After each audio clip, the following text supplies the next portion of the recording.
출애굽기 10장 8절에서 11절 말씀입니다. 출애굽기 10장 8절에서 11절 말씀입니다.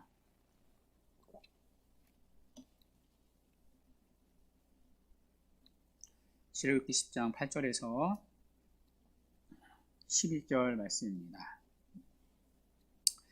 네, 우리 다 찾으신 줄 알고 우리 한 목소리로 가정에서도 우리 합독하도록 하겠습니다. 시작. 모세와 아론을 바로에게로 다시 데려오니 바로가 그들에게 이르되 가서 너희의 하나님 여호와를 섬기러 갈 자는 누구냐.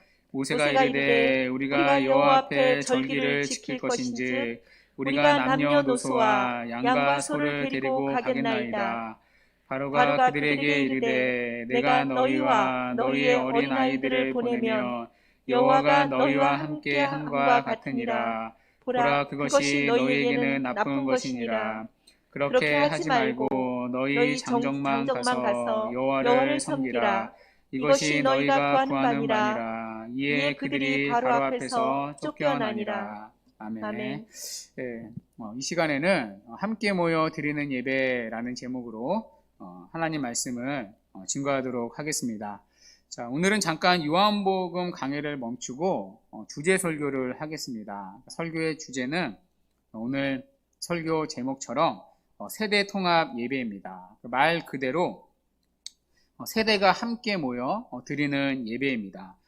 조금 전에 교회 소식에서 들었듯이 이제 다음 주부터 예배가 변경됩니다. 9월 첫째 주일부터는 세대 통합 예배를 드리려고 합니다. 지금까지는 우리가 세대 분할 예배를 드렸었죠. 그러니까 키즈부터 어른까지 그러니까 세대가 흩어져서 각각 따로 예배를 드렸습니다. 자, 그러나 이 다음 주일부터는 함께 모여 예배를 드릴 것입니다. 자, 물론 여기에는요, 키즈부와 주니어부는 제외됩니다. 그러니까 키즈부와 주니어부를 제외한 틴즈부터 유스는요, 이제 앞으로 어른들과 함께 주일 예배를 드리게 될 것입니다.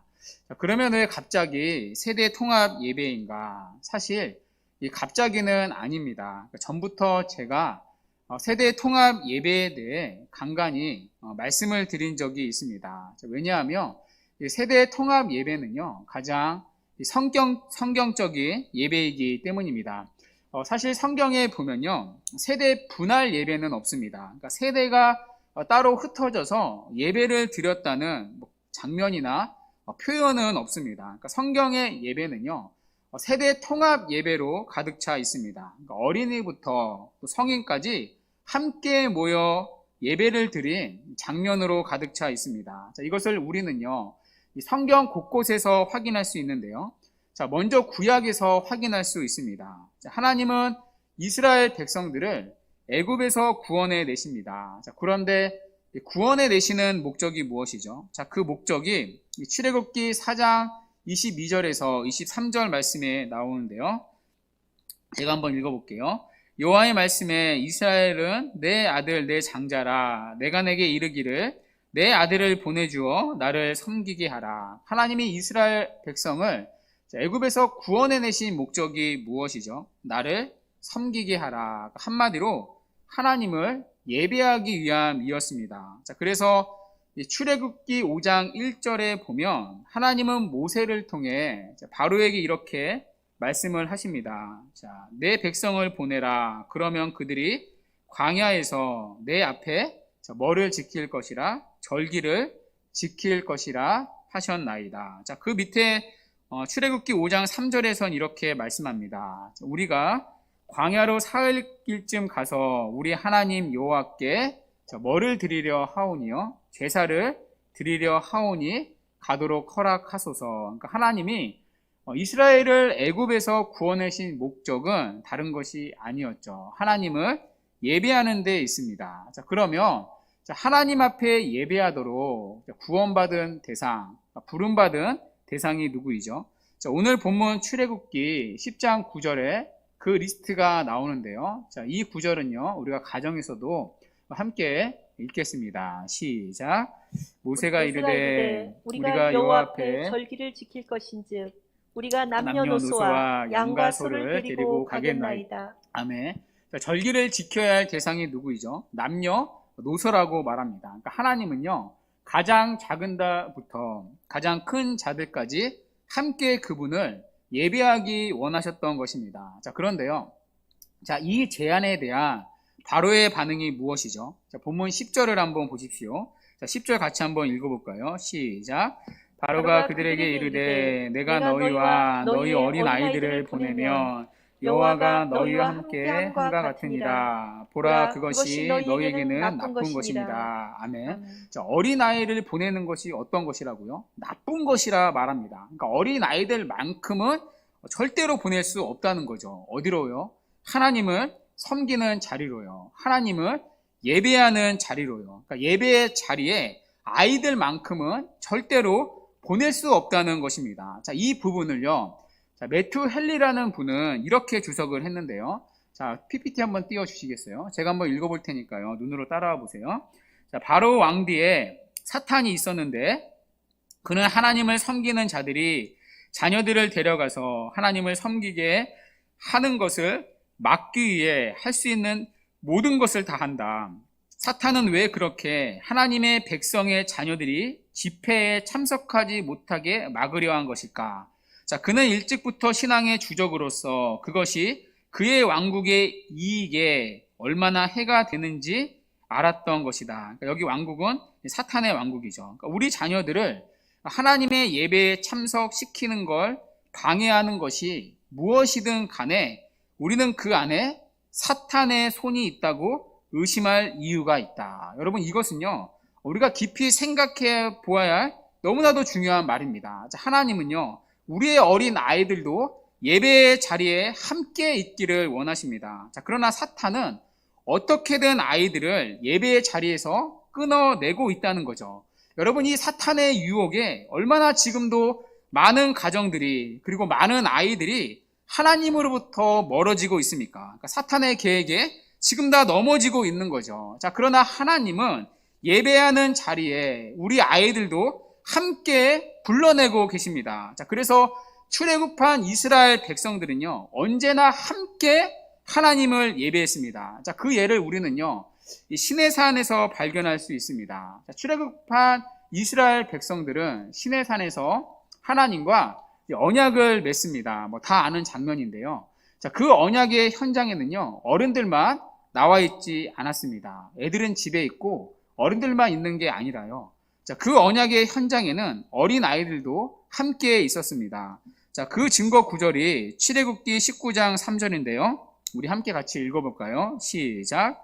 모세가 하나님 앞에 올라가니 여호와께서 산에서 그를 불러 말씀하시되 너는 이같이 야곱의 집에 말하고 이스라엘 자손들에게 말하라. 아멘. 자, 누구에게 말하라요? 이스라엘 자손들에게 말하라. 그러니까 이스라엘 자손들, 즉 어린 아이들도 시내산 밑에 그 현장에 함께 앉아 있었다는 것입니다. 자, 그리고 이어서 하나님은 모세를 통해 율법을 주시죠. 자, 그때 십계명을 처음 주십니다. 자, 모세는 그 율법을 이제 백성들에게 전달을 하죠. 자, 그때도 역시 어린 아이들이 함께 그 말씀을 들었습니다. 자, 특별히 그때 그들의 가슴에 와 닿았던 계명이 있었을 것입니다. 십계명 10계명 중에 어떤 계명이 가슴에 와 닿았을까요? 바로 십계명 5계명이었을 것입니다. 내 부모를 공경하라. 그리하면 내 하나님 여호와가 내게 준 땅에서 내 생명이 길리라. 자, 이 계명은요, 자녀들에게 특별히 주어진 계명입니다. 자, 그러니까 이 언약의 현장에는, 이 예배의 현장에는 자녀들도 함께 있었다는 것입니다. 자, 뿐만 아니라 이 국가적인 절기를 지킬 때도 마찬가지인데요. 자, 신명기에 보면요, 이스라엘 백성이 지켜야 할 국가적인 절기가 나옵니다. 자, 그때도 역시 자녀들과 함께 모여 예배를 드려야 했습니다. 자, 신명기 31장 11절 말씀인데요. 제가 한번 이 부분을 읽어볼게요. 자, 온 이스라엘이 내 하나님 여호와 그가 택하신 곳에 모일 때 이 율법을 낭독하여 온 이스라엘에게 듣게 할지니. 자, 국가적인 절기에 자, 그들은 하나님이 택하신 곳에 모여야 했습니다. 자, 그들은요, 뿔뿔이 흩어져서 예배를 드리지 않았다는 것이죠. 그러니까 택하신 곳 한 곳에 모여야 했고요. 자, 그런데 그 자리에 누구도 함께 있어야 했죠. 자, 그 밑에 12절은 이렇게 말씀합니다. 곧 백성의 남녀와 어린이와 내 성읍 안에 거류하는 타국인을 모으고 그들에게 듣고, 자, 누구도 함께 모였었죠. 백성의 남녀뿐만 아니라 어린이요. 자, 우리는 여기서 또다시 예배의 자리에 어린 아이들이 함께 있는 것을 보게 됩니다. 자, 그러니까 이스라엘 백성들에게는요, 아이들과 분리돼서 드리는 예배라는 개념이 아예 없었습니다. 그러니까 그들의 머릿속엔 예배는 어떤 개념이죠? 언제나 자녀들과 함께 드리는 예배였습니다. 그러니까 자녀들과 한 곳, 한 장소에 한시에 모이는 것입니다. 그리고 자녀들과 함께 한 말씀을 듣고요. 또 자녀들과 함께 한 말씀을 순종하며 살아가는 것입니다. 그러니까 그들의 예배는요, 언제나 함께 모여 드리는 예배였던 거죠. 자, 이것을 우리는 느헤미야 시대에서도 확인할 수 있습니다. 자, 이 부분은 우리가 교회 창립 기념 주일 때 살펴봤던 본문인데요. 지난 5월 달이죠. 자, 바벨론 포로에서 돌아온 이스라엘 백성들은 우여곡절 끝에 성벽까지 재건을 마칩니다. 자, 그리고 그들은 하나님 앞에 모여 예배를 드리죠. 공예배를 드리는 거죠. 자, 그때 그 예배 현장을 성경은 이렇게 기록합니다. 자, 느헤미야서 8장 2절 말씀인데요. 우리 함께 읽어볼게요. 시작. 일곱째 달 초하루에 제사장 에스라가 율법책을 가지고 회중아 곧 남자나 여자나 알아들을 만한 모든 사람 앞에 이르러. 아멘. 자, 말씀을 듣기 위해 모인 대상이 누구이죠? 남자나 여자나 알아들을 만한 모든 사람이 모였다고 말합니다. 그러니까 말씀을 알아들을 만한 모든 사람, 그러니까 여기에는 어린 자녀들도 포함이 되는 거죠. 그러니까 부모들만 아니라 어린 자녀들까지 다 데리고 예배의 자리에 함께 나왔다는 것입니다. 여러분, 이것이 성경이 말하는 구약의 예배입니다. 그러니까 구약의 예배는요, 어린이들과 함께 드리는 예배였다는 거죠. 여러분, 신약도 다르지 않습니다. 시간 관계상 우리 한 구절만 한번 살펴볼까요?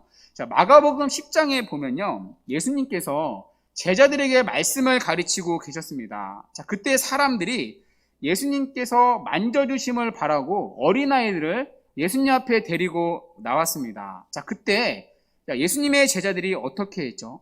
어린아이들을 데리고 온 이들을 꾸짖었습니다. 자, 왜 꾸짖었죠? 어린아이들이 말씀을 듣는 자리를 방해한다고 생각했기 때문입니다. 그러니까 어린아이들 때문에 말씀이 오롯이 집중이 안 된다는 거죠. 사실 우리가요, 이 통합 예배를 우려하는 이유 중 하나가, 기피하는 이유 중 하나가 여러분 이것 아닙니까? 어린아이들이 우리의 예배를 방해한다. 말씀에 오롯이 집중할 수 없게 된다. 그런 우려가 있지 않습니까? 자, 그러나 예수님은요, 전혀 다른 반응을 보이셨습니다. 자, 오히려 예수님은요, 그런 꾸짖는 제자들을 책망하시고 어린아이들을 축복해 주셨습니다. 그러니까 예수님은 어린아이들을 예배의 장애물로 결코 여기지 않으셨다는 의미이죠. 오히려 예배의 자리에, 그러니까 말씀의 자리에 그들도 함께 있어야 한다 생각하셨던 것입니다. 자, 그래서 우리의 예배에서도요,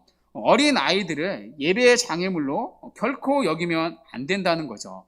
자, 이처럼 성경에서 우리는 세대 분할 예배가 아니라 세대 통합 예배를 확인할 수 있습니다. 자, 이뿐만이 아닙니다. 자, 교회론적 관점 역시 물론 이것도 이제 성경에 합당한 교리인데요. 세대 통합 예배를 지지합니다. 자, 교회는 바로 영적인 가족이기 때문입니다. 자, 이 부분은 우리가 요한복음에서 살펴본 적이 있었죠. 예수님이 십자가에 달리셨을 때 예수님은 십자가를 통해 새로운 가족, 영적인 가족, 믿음의 가족을 만드셨습니다. 그러니까 교회가 바로 새로운 영적인 가족, 믿음의 가족이라는 거죠. 여러분, 육신의 가족은 어떤 공동체죠? 기본적으로 함께라는 단어가 사용되는 공동체입니다. 그러니까 가족은 같은 공간에서 우선 함께 지내죠. 또 함께 밥을 먹습니다. 또 함께 시간을 보내고요. 함께 자랍니다. 그러니까 새로운 영적인 가족, 교회도 마찬가지인 거죠. 그러니까 육신의 가족이 함께 밥을 먹듯이 영적인 가족도 함께 모여 영혼의 양식인 말씀을 먹어야 합니다. 자, 그리고 그 말씀을 함께 소화시킬 수 있어야 하는 거죠. 그러니까 나눌 수 있어야 하고요. 그리고 그 말씀의 양식으로 교회에 온 가족이 함께 자랄 수 있어야 합니다. 자, 그것을 통해 우리는 매주 확인할 수 있습니다. 교회는 바로 가족이라는 사실입니다. 자, 그래서 해럴드 베스트라는 분은요, 그의 책 끊임없는 예배에서 교회를 나누는 간습을 통렬히 비판하는 글을 썼는데요. 자, 이 부분은 제가 지난번에도 한번 말씀드린 적이 있는데 다시 한번 들어보십시오. 성도들을 연령별, 유형별, 취향별로 나누는 것은 반쪽짜리 공동체 혹은 가짜 공동체의 모습이다. 자, 그리스도의 몸은 영적으로 완전체인 것처럼 나이나 유형 면에서도 완전체이기 때문이다. 그러니까 주일 예배에 모였을 때 온 가족을 연령별, 학년별로 찢어 놓은 것은 위험한 행위라는 것입니다. 왜냐하면 주님의 가족을, 그리스도의 몸을 분리시키는 위험한 행동이기 때문이죠. 자, 그래서 교회사를 보면요, 전통적으로 교회는요, 세대 통합 예배를 드렸습니다. 종교개혁 시대도 마찬가지였습니다. 여러분, 종교개혁 시대는요, 영적으로 엄청난 부흥한 시기입니다. 교회 다들 이제 태어나면 교회를 자동적으로 다녔던 시대였죠. 그럼에도 세대 통합 예배를 드렸습니다. 예를 들면, 자, 유아가 태어나면 유아 세례를 아이가 받지 않습니까? 자, 그러면 그 아이는 교회 회원으로 인정해 주었습니다. 자, 그러면 그때부터 그 아이는요, 어른들과 함께 공적으로 예배를 드렸습니다. 그러니까 주일은요, 어린 아이에서부터 노인에 이르기까지 교회에 속한 온 회중이 함께 예배를 드렸던 거죠. 자, 그리고 이 일은요, 2000년 교회 역사에서 매우 자연스러운 일이었습니다. 그러니까 마땅히 그렇게 드리는 예배라고 생각을 했던 거죠. 자, 그러나 불과 몇십 년 만에 여러분, 이러한 당연함이 붕괴가 되어 버렸습니다. 여러분, 오히려 이제는요, 함께 모여 예배를 드리는 것이 낯선 개념, 낯선 예배가 되어 버렸습니다. 자, 그러면 이러한 질문이 있을 수 있겠죠. 그러면 언제부터 세대가 분할해서 예배를 드렸는가? 언제부터 교회 안에 주일 학교 예배가 따로 생겼는가? 자, 지난번에도 잠깐 언급한 적이 있는데요. 여러분, 이것은요, 성경의 산물이 아니라 그 당시 시대의 산물입니다. 그러니까 최초의 주일 학교는요, 정확한 연수로는 1780년 영국에서 시작이 되었습니다. 그러니까 아시다시피 1700년대는요, 그 영국에서 그 산업혁명의 불길이 활활 타오르던 때 아닙니까? 자, 그때 많은 사람들이 이제 도시로 내몰리게 되었습니다. 자, 그때 하층민들은 매일 15시간 아니면 16시간까지 노동을 해야만 겨우 생존할 수 있었습니다. 그러니까 이 노동에요, 어린아이들도 예외가 아니었다고 합니다. 그러니까 어린아이들도 하루 종일 공장에 나가서 어른들과 똑같이 이제 노동에 시달려야 했다고 합니다. 자, 그러다가 일요일날, 그러니까 주일날은 쉬지 않습니까? 자, 그러면 아이들이 이제 고삐 풀린 망아지 마냥 다 길거리로 나와서 일탈을 했습니다. 그러니까 뭐 놀 게 뭐 없으니까요.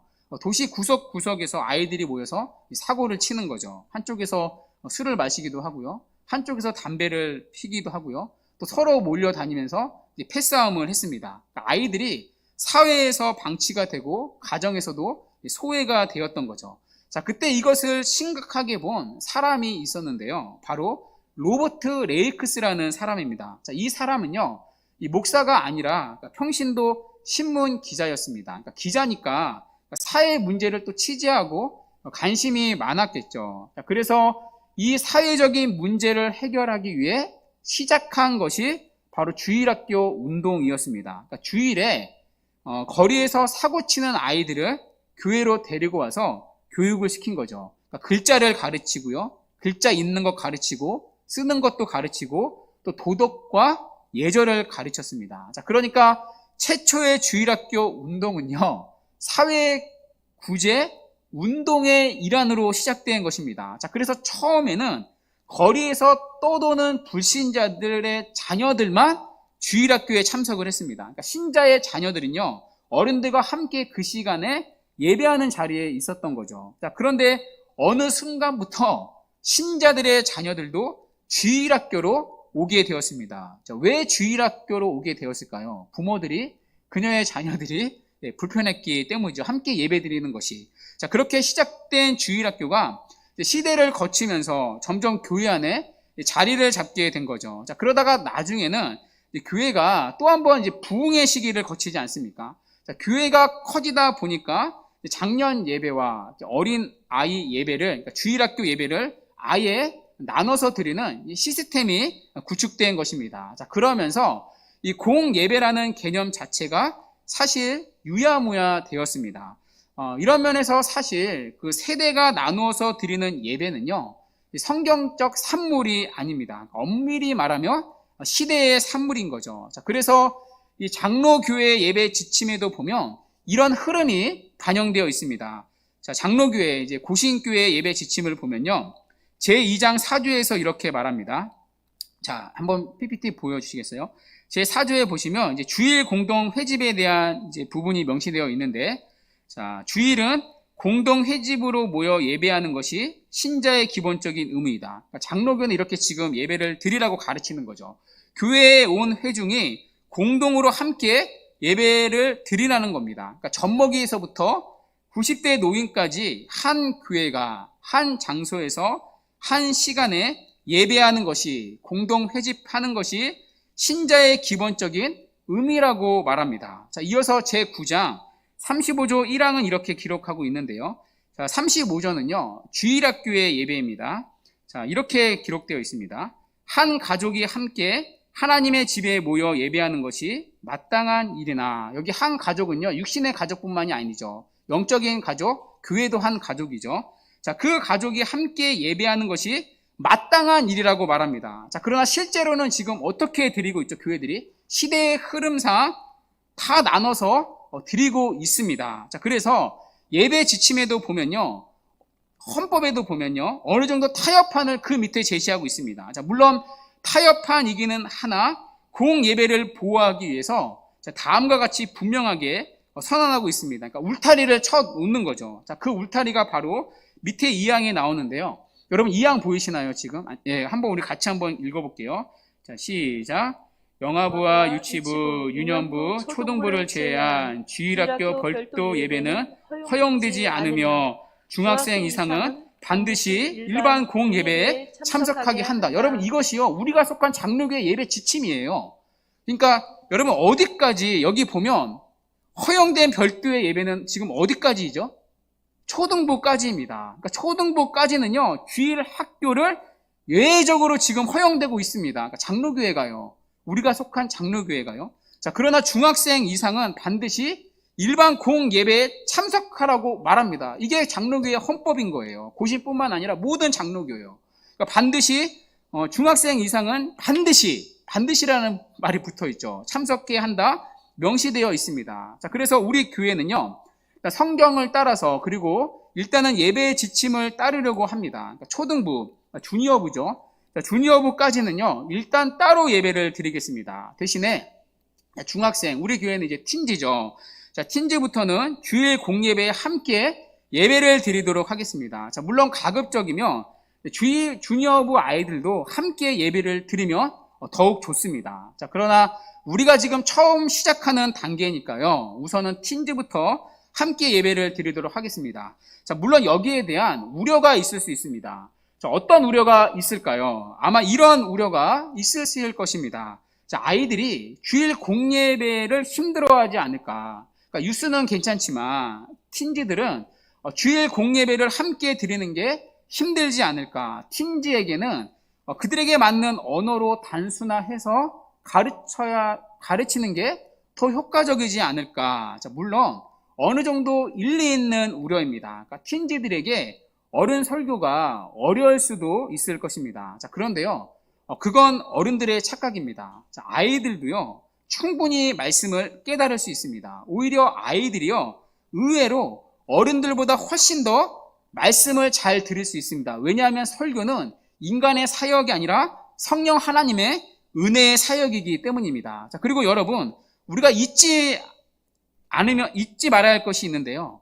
자녀들에게 예배의 가장 큰 걸림돌은요, 아이들의 수준에 맞지 않는 따분한 예배가 아닙니다. 그러니까 자녀들에게 예배의 가장 큰 걸림돌은요, 사실 그들이 보는 어른들, 특히 부모님의 모습에 있습니다. 그러니까 자신들의 부모가요, 예배를 드리는 모습이 시큰둥한 태도면요, 아이들도요, 자기도 모르게 그 예배의 자세가 그대로 나옵니다.